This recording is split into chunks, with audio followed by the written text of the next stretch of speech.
नमस्कार मित्रांनो, मी अविनाश चौरे मराठी कट्टावरती पुन्हा एकदा तुमचं स्वागत करतो। महिला व बाल विकास विभागाकडून या ठिकाणी लातूर शहरामध्ये या ठिकाणी बघा अंगणवाडी मदतनीस या पदाची जाहिरात लागलेली आहे।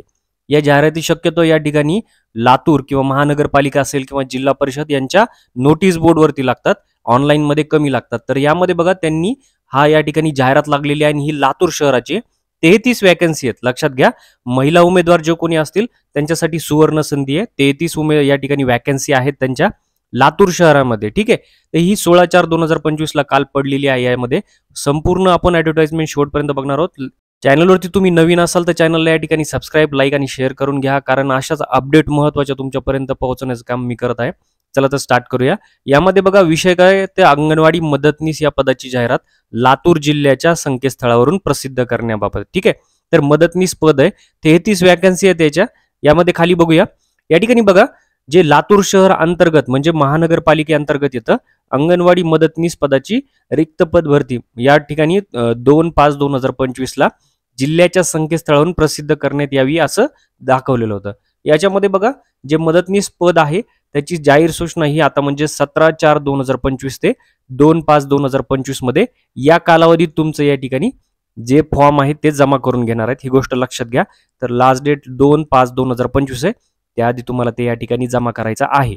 यामध्ये बघा महत्वाची माहिती, बाल विकास प्रकल्प अधिकारी नागरी लातूर शहर प्रकल्पांतर्गत 33 अंगणवाडी मदतनीस पदाच्या मानधनी पदासाठी या जागा भरून घेतल्या जात आहेत। यासाठी कोण पात्र आहे तर स्थानिक रहिवासी, लक्षात घ्या। लातूर शहरांतर्गत किंवा लातूर जिल्ह्यांतर्गत जे राहतात ते याच्यासाठी पात्र आहेत। यामध्ये बघा 17/4/2025 ते 2/5/2025 मध्ये तुमचे फॉर्म या ठिकाणी सुट्टीचे दिवस वगळून सायंकाळी फॉर्म तुमचे मागवण्यात येत आहेत। या ठिकाणी बघा पात्र आणि इच्छुक उमेदवारांनी या ठिकाणी तुम्हाला ऍड्रेस दिलेला आहे, प्रकल्प अधिकारी नागरी लातूर शहर, त्रिभुवन महिला मजला, उदय पेट्रोल पंप बाजूला, बार्शी रोड, लातूर, ठीक आहे। या पत्त्यावरती तुम्हाला नेऊन त्या ठिकाणी या ठिकाणी बघा स्वतः द्यायचे, लक्षात घ्या। अर्ज दाखल करताना उमेदवारांनी स्वतः उपस्थित राहणे अनिवार्य आहे। म्हणजे तुम्ही जर पोस्टाद्वारे किंवा कशाद्वारे जर पाठवला किंवा दुसऱ्याच्या हातून जर पाठवला तर ते घेणार नाहीत, ही गोष्ट लक्षात ठेवा तुम्ही। त्यामुळे तुम्हाला स्वतः त्या ठिकाणी प्रेझेंट राहायचंय। त्यानंतर बघा शैक्षणिक पात्रता सर्वात महत्वाची आहे, 12वी उत्तीर्ण लागते फक्त। मदतनीस या पदासाठी काय पाहिजे तर 12वी उत्तीर्ण पाहिजे। यामध्ये बघा जर तुमची 12वी ही टप्प्याटप्प्याने म्हणजे जर पहिल्या 12वीला तुमचे काही सब्जेक्ट गेले असतील आणि पुढच्या वर्षी काढले असेल अजून काही पुढच्या वर्षी, तर सगळ्याचे तुम्हाला जे गुणपत्रक असतात ते जमा करून त्या ठिकाणी सबमिट करायचे, लक्षात घ्या। कारण कसं आहे त्यांना मार्क दिले जातात तुम्हाला, तर ते गुण देण्यासाठी तुम्हाला हे सर्व जमा करणं आवश्यक राहणार आहे। स्थानिक या ठिकाणी बघा वास्तव्याची अट तुम्हाला माहित झाली आहे, स्थानिक रहिवासी लागतंय। वयाची अट सुद्धा या ठिकाणी दिलेली आहे, 18 ते 35 वर्षापर्यंत आहे। आणि या ठिकाणी उमेदवार म्हणजे तथा विधवा किंवा उमेदवार जर असेल तर 40 वर्षापर्यंत आहे। आणि या ठिकाणी बघा विधवा उमेदवारांसाठी 40 वर्षापेक्षा जास्त नसावं। या ठिकाणी तुम्हाला 10वी उत्तीर्ण झाल्याचं प्रमाणपत्र सादर करणे बंधनकारक आहे, कारण त्याच्यावरती काय असतं आपली जन्मतारीख असते, तर त्याच्यावरून हे या ठिकाणी ठरवतात। या ठिकाणी बघा लहान कुटुंबाची अट आहे, ते तुम्हाला फॉर्म सांगणार आहे मी खाली।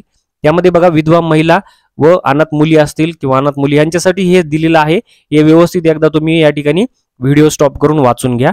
त्यानंतर बघा पुढे बघूया आपण। या ठिकाणी बघा भाषेचं ज्ञान लिहिलं आहे, मराठी भाषेचं ज्ञान तुम्हाला असणं आवश्यक आहे, हे लक्षात घ्या। मराठी भाषा येत असेल तर सगळ्यात चांगलं आहे। सोबत बघा या ठिकाणी एक महत्वाची सूचना दिली आहे, या नागरी प्रकल्पातील 33 जागा रिक्त पदांपैकी अनुक्रम भागाचे नाव व अंगणवाडी क्रमांक म्हणजे दिलेले त्यांनी, शास्त्रीनगर 44 मध्ये, बरकतनगर 78, आलमपुरा 9, खोरी गल्ली 105, हत्तेनगर, ते हे सगळं जे दिलंय या अंगणवाड्या जे आहेत ते हिंदी भाषिक आहेत, लक्षात घ्या। म्हणजे हिंदी भाषिक अंगणवाड्या असल्यामुळे ज्या उमेदवारांना हिंदी वाचता लिहिता येतं अशा उमेदवारांनी अंगणवाड्यांवर गुणानुक्रमे निवड करण्यात येणार आहे। तर तुम्हाला हिंदी तर येतच असेल ना, मराठी सोबत या ठिकाणी हिंदी लँग्वेज सुद्धा तुम्हाला येत असेल तर ते या ठिकाणी सुद्धा तुम्हाला देणार आहेत, ठीक आहे। या ठिकाणी खाली बघूया आपण। या ठिकाणी बघा अंगणवाडी मदतनीस मानधनी पदासाठी नमुना अर्ज दिलेला आहे, तुम्हाला याची प्रिंट काढून घ्यायची आहे, लक्षात घ्या। तुम्हाला अर्ज हा स्वतः नेऊन द्यायचा आहे, त्यासाठी याची प्रिंट काढा, फोटो लावा, याच्यावरती तुम्हाला सही करायची आहे। या ठिकाणी तुम्हाला काय करायचंय, तुमचं नाव लिहायचंय, कोणत्या पदासाठी, या पदासाठी तुम्ही जे अर्ज करताय ते नाव लिहा, पूर्ण नाव लिहायचंय, 10वीच्या बेसवर म्हणजे 10वीच्या प्रमाणपत्रानुसार लिहा। या ठिकाणी पूर्ण पत्ता लिहा, जन्म तारीख लिहा, तुम्ही जर लग्न केलं असेल, तुमचं मॅरिड असाल तर तुम्हाला किती मुलं आहेत, मागासवर्गीय आहात का, विधवा आहात का, त्यानंतर तुमची शैक्षणिक पात्रता लिहा, या ठिकाणी 12वी तर असेलच कंपल्सरी, परंतु बाकीचं काही झालेलं असेल तर ते सुद्धा लिहायचंय. त्यानंतर या ठिकाणी बघा जात प्रमाणपत्र लिहा, या ठिकाणी विवाहापूर्वी नंतरचं जर नाव काही चेंज झालं असेल तर ते लिहा, अवगत असलेल्या भाषा लिहा. या ठिकाणी बघा हे सर्व माहिती लिहायची आहे. तुम्हाला तुमचं पूर्ण नाव लिहून स्वाक्षरी या ठिकाणी करायची आहे. लहान कुटुंबाचं प्रमाणपत्राचा नमुना सुद्धा दिलाय, तो सुद्धा तुम्ही या ठिकाणी भरून घ्या. आणि या ठिकाणी जर कोणी पुनर्विवाह केला असेल, ठीक आहे, तर केला नाही म्हणून या ठिकाणी स्वयं घोषणापत्र तुम्हाला द्यायचंय, तर ते सुद्धा या ठिकाणी आहे. त्याचबरोबर एक महत्वाची माहिती सांगायची राहिली तुम्हाला या ठिकाणी, की अर्जदारांनी बघा या ठिकाणी शैक्षणिक पात्रता 12वी तर आहे, पण तुमच्याकडं या ठिकाणी बघा MSCIT म्हणजे मान्यताप्राप्त संस्थेचं संगणक परीक्षा उत्तीर्ण प्रमाणपत्र जर असेल तर ते सुद्धा या ठिकाणी अर्जासोबत तुम्हाला सादर करायचं आहे. आणि त्याचबरोबर या ठिकाणी बघा अनुभवासंदर्भात यांनी दिले अंगणवाडी सेविका, मिनी अंगणवाडी सेविका व मदतनीस म्हणून कमीत कमी 2 वर्षाचा अनुभव जर असेल तर तुम्हाला या ठिकाणी गुणवत्ता यादीमध्ये 5 गुण अतिरिक्त देण्यात येतील. ही गोष्ट लक्षात घ्या. म्हणजे ज्यांना अनुभव नाही ते या ठिकाणी फॉर्म भरू शकत नाहीत किंवा या ठिकाणी जाऊ शकत नाही असं नाही, पण ज्यांच्याकडे आहे त्यांना या ठिकाणी एक्स्ट्रा 5 गुण तुम्हाला दिले जाणार आहेत. ही गोष्ट लक्षात ठेवा. तर मित्रांनो अशा प्रकारे या ठिकाणी 33 पदांची वॅकन्सी निघलेली आहे लातूर महानगरपालिका या ठिकाणी महिला बालविकास विभागामार्फत. या ठिकाणी तुम्ही जे कोणी महिला उमेदवार असतील ते या ठिकाणी जाऊन भरू शकतात. आणि याच्या अपडेटसाठी तुम्ही जर चॅनलला अजून सबस्क्राईब केले नसेल तर सबस्क्राईब करून ठेवा, लाईक करा, शेअर करा. भेटूया पुढच्या व्हिडिओत. तोपर्यंत जय हिंद, जय महाराष्ट्र.